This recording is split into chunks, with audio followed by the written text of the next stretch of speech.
My name is Braylon Hall. My name is Jonathan. My name is Wells. Hi, I'm Marley Brunson. Good morning. My name is Edward Hines. I'm a rising junior at Wake Forest High School. Hi, my name is Olivia Lawson. Good morning. My name is Destiny Bryant. My name is Joshua Sturdivant. And from this experience, I would like to gain better social skills and information about creating a business. It's just to better my social skills and make connections. To gain leadership skills. One thing I want to get out of this is social skills, because I'm outspoken sometimes. To develop better leadership skills and entrepreneurship skills. Get out of this to learn more about entrepreneurship and work on my social skills. I hope to gain knowledge of entrepreneurship through this experience. What you get out of this is better collaboration with other people who held leadership skills as well.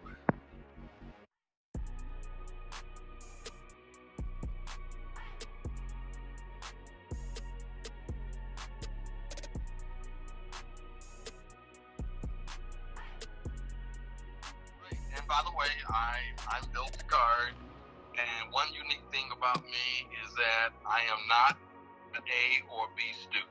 I am a solid C student. But what I hope to get out of this is I hope I can just convey to you that regardless of where you're from, regardless of your zip code, that you can accomplish anything you decide that you really, really want to accomplish. Anybody from anywhere can accomplish anything. Now, I believe that strongly. Anybody from anywhere can accomplish anything. Let's read my book. I talk about failure. And failure has made me a better person, a more humble person, and a more giving and sharing person. Because I have seen people fail and lose everything and get up and make money all over again. And that happens every day.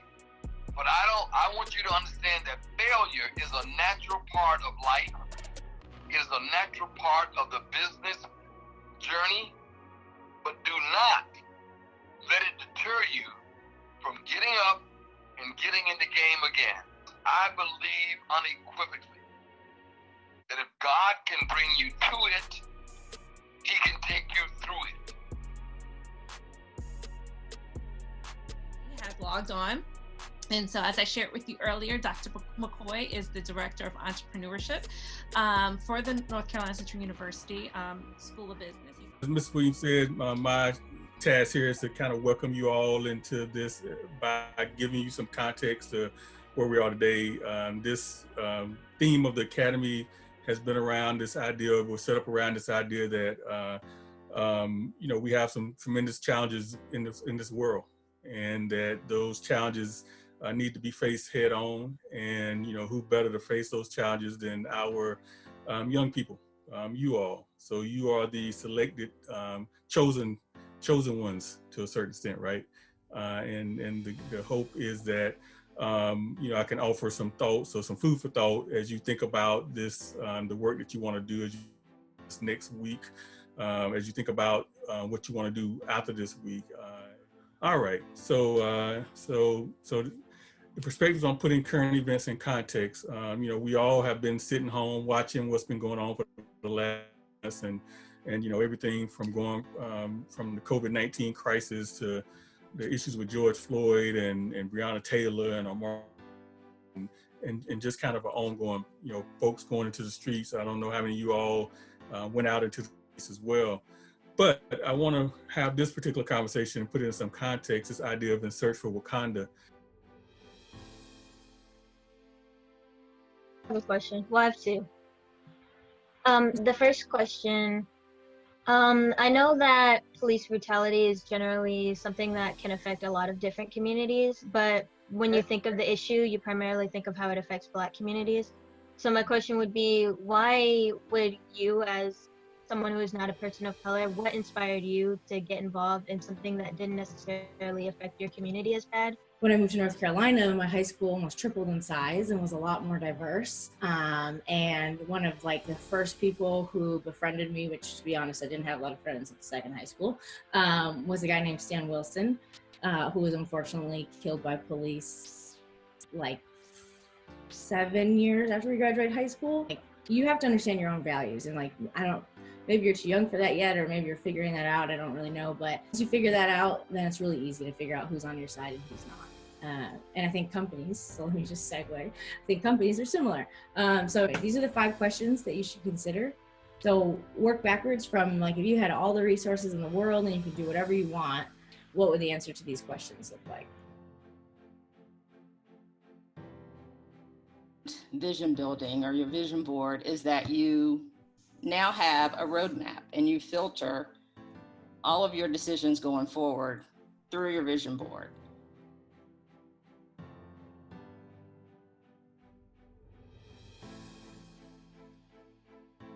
I think right now, and especially in this culture right now, especially like, I always am big on, if you're a giver of energy, you're a giver of money, you're a giver of time, you're a giver of that, like, the more you give, the more you receive. And I really believe that. And I think one thing that I want to challenge us before we segue into identity, if y'all don't remember anything I said today, I want you to identify in your relationships with your parents, your friends, and the world around you. I want you to think about, what are you giving? Get a lot of stuff this week. Y'all getting grade A speakers, y'all getting all this other stuff. But the challenge is, what are you giving to the academy? Like, what are you bringing? Are you just bringing yourself? Is just you showing up good enough? That ain't good enough. Y'all just being on the Zoom call, listening to people talk, that ain't good enough. I need you to identify, by the end of this week, you need to know what I brought to the academy. What did I bring to Central? What did I bring to the people that took time out of their day to give me time and then ask nothing in return? The branding that you're going to do is far more related to who you are as a person, which is why your identity is critical. People are going to be looking at you and saying, okay, who are you? And can I believe in the product that you're selling? So you're doing just as much as selling yourself as you are the product. So that's why I value on just trying to see purpose outside of just making a bunch of money, but making sure that it is a blessing and a service to those around you and to your community. And I would say another way to say that is just we're put a high value on being a just leader. So being a leader that really embodies the principles of justice in whatever it is that you're putting your time and talent to. I've taken this rule of the 100 coffees. I don't know if I'm the first person to mention that this week, right? Where if you're not a coffee drinker, maybe it could be 100 waters. I don't know, 100 Gatorades. You pick your drink, whatever it is. And we can't really do a lot of that in person these days at coffee shops. But I was told early on in my career that if you want to network to be able to get to where you want to go, connect with people that are like-minded from you, right? And do 100 coffees. Like, literally meet with 100 people that represent where either they're a mentor or someone that is in a field that you want to be in. That even if your list is only 5, how that list grows is before you let that meeting end, you ask that person for 3 other people that you should talk to.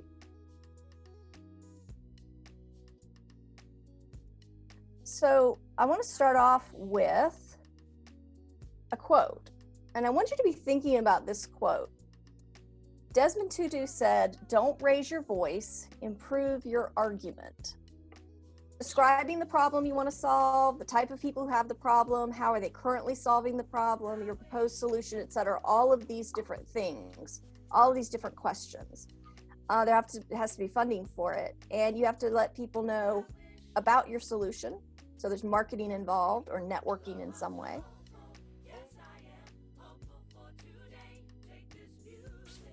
How much do you need?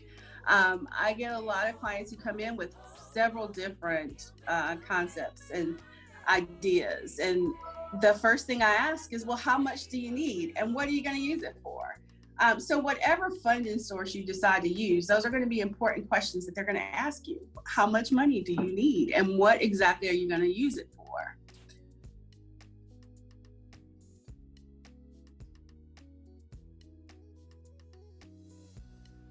And so we're going to talk a lot about service today. and how that kind of ties into entrepreneurship. All right, so NCCU's SYBEA 2016. I wanted to give you guys just a little flashback to when I was here just 4 years ago. And it's so crazy because it seems like it was so close, but it was really quite some time away. So right here, you will see some shots from when I was in the program 4 years ago. So if you go a long time, we have been in a group chat since 2016, and we still check in with each other very periodically. So, and a lot of what I learned and took from this program, I was able to use, and I still have been able to use as my life has moved on. And it's really set me up to be able to be successful in entrepreneurship. In terms, what social entrepreneurship is it's someone who is starting a business, or they have a business that addresses a problem, okay? So it's all about addressing a problem.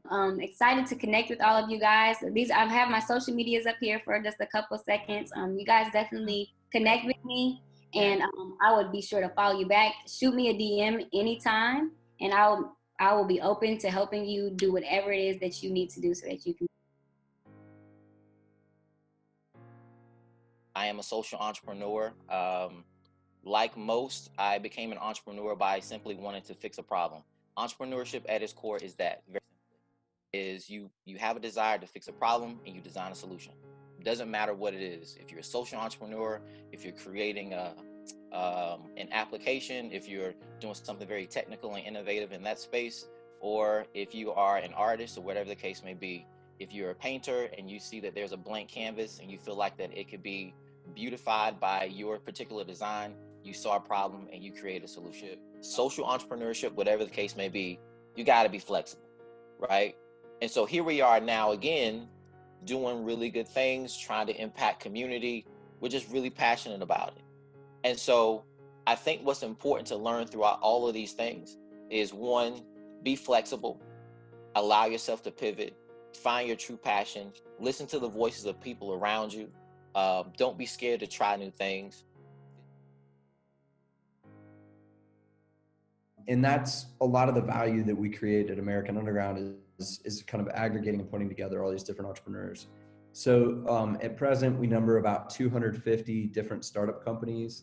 As Keisha said, we're in downtown Durham, just about 1.5 miles from North Carolina Central. So because entrepreneurship gives you a vehicle, you're seeing this with athletes right now, and it's not new, but it's kind of more in the forefront right now around news. Like, athletes are using their platform to be able to talk about social change. And in the same way, I think entrepreneurs have that power too, right? You know, y'all were talking about Elon Musk. You can imagine somebody with his platform, Mark Zuckerberg, a lot of other people who are in these positions who can say something about what's happening in our country, about policing, for instance, and how that carries weight because of the position and power that they're in and the influence they have. And I think one of the beautiful things, this is kind of a tangent, but when you think about hip hop, and particularly hip hop was an art form in the 60s, 70s that really didn't exist, but it came from people who saw something, they heard something different, and they created something that the world needed. And so they were using disco tracks, they were scratching records. Like, nobody would have ever been able to see that until those innovators began to apply their sound, began to apply their uniqueness into music. There's no possible way that you could be smarter than the collective intelligence of your potential customers. So it behooves you, it's imperative, it's critical, it's so important that you make time to actually talk to the people that you're doing business with. Or assuming what features or components or what style and design matter most without asking your customers.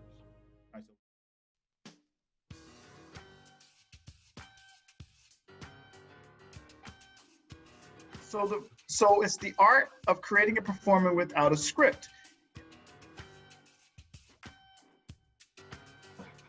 Fapple. The word is fapple. All right. So number 4. You're going to start off the story about a FAPL. Once upon a time, a little boy ate a FAPL. The little boy who ate FAPL died from the FAPL. The boy rose from the dead. FAPL made him sleep. The FAPL was bright and orange. And it looked like a carrot. The bright orange carrot-looking FAPL had magic powers. Made anyone who ate it die, come back to life. A man found this FAPL and harvested its seeds. He grew more FAPLs happily ever after. All right, so that's our story about the orange glowing FAPL that makes you die and come back to life. What a story. Everything is better. There's 23 students per class, and our students and faculty ratio. So what this means for you guys is you're going to get an individualized share at NCCU. Our professors care about your success here, and they want you to do so well. So they're going to do what they can to make you succeed. Whether that's extended office hours, we have tutoring services all over our campus for you to do well in classes, and our professors care. You're a name, you're not a number here. So we really pride ourselves on these small class sizes so you guys can get that one-on-one individualized approach and ask all your questions in class. Our professors love when you ask questions. They love to learn, and they love to educate their students.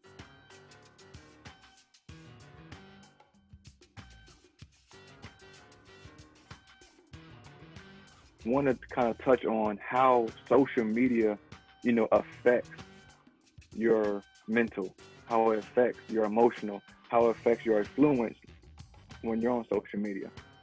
So. I think this is especially important as an entrepreneur or as a business owner because let's say you create this platform online and you are excited about your all natural lip gloss and deodorant and toothpaste and soap that you're making, or you're cooking and your meals that you've prepared, and you get all these likes and positive comments, but then you have that one negative comment, and that can kind of take you to feeling like, wait, am I supposed to be doing this? Is this my calling?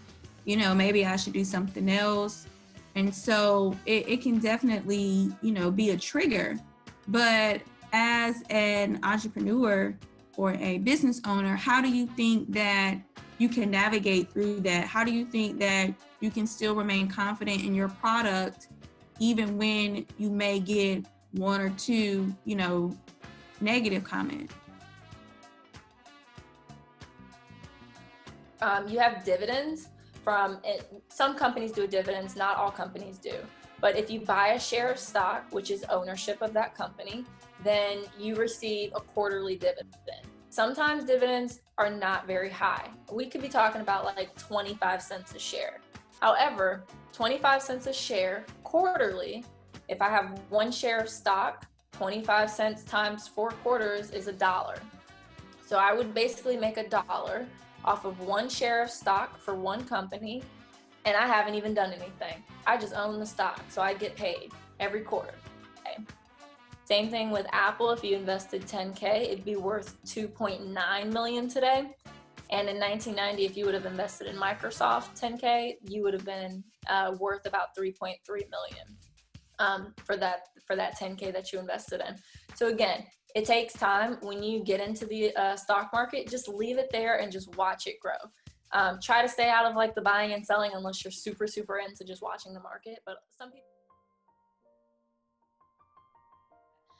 The past 5 months in the United States, we've witnessed a number of very difficult shifts and transitions. Obviously from this global pandemic to this global unrest to the loss of transformative leaders. And as we were determining the why behind the relaunch of the Academy in this type of a format, we really wanted to present a platform where young people could constructively and productively elevate their capabilities and do some self-discovery and identify ways in which they can be the change they seek. The world needs you. The world needs each and every one of you. And we need you to be all that you can be. And so you have a voice in the world, and you have the ability to shape the narrative and to change the dialogue and to be a disruptor and present new options. And I'm excited and I'm comforted to know that our world is in great hands with people like you. So thank you for your attention. Thank you for your dedication. Thank you for your commitment to excellence. And just as an aside, one of the greatest things I heard this whole week was, why isn't this 2 weeks? And so that was great, because I was afraid that when this was over, you guys were going to be like, good gracious, I'm so glad it's over. So I'm thankful that you guys really wanted more, and that makes us feel really good. So your mission determines your coalition. And based on the mission of this camp, I believe that we've had an all-star lineup of co-conspirators to help each and every last one of you succeed in life and really propel yourself throughout life. And think, and I hope and I pray that you are better prepared for what life has to offer you in the upcoming years. And I believe that success is at the intersection of opportunities and preparation. So as a result of this preparation, I think that you'll be more prepared for those opportunities. I know you have all learned a lot this week, and I am just peacock proud of all of you. And as Dr. Williams said, all of us leave this place feeling more confident about our future and the future of our community. My request is still the same as it was before. No matter where you're from, no matter what your mom and dad and white folks and black folks have done to you, you have the God-given ability to become and achieve whatever you so desire in life. But you must put the work in. I just want to say I really appreciate everything that you guys have done for us, and helping us have a platform to be able to do something in a more productive way than probably what everyone was doing with their quarantine. So thank you. I'm gonna be 100% honest with you. When my mama signed me up for this thing, I did not want to do it. And I thought it was stupid. I didn't want to start a business. I didn't want to be an entrepreneur. That's fair. I felt that. But now that I'm in this, it's a question, and I think I want to do this. And everyone never did it with all of you, and it is especially Dr. Slade and Miss Williams, and I just really want to thank you guys, because now I'm really thinking about it, and I really didn't know what I was wanting to do. So thank you. Connor, it sounds like we did our job, right, Miss Williams? Mission accomplished.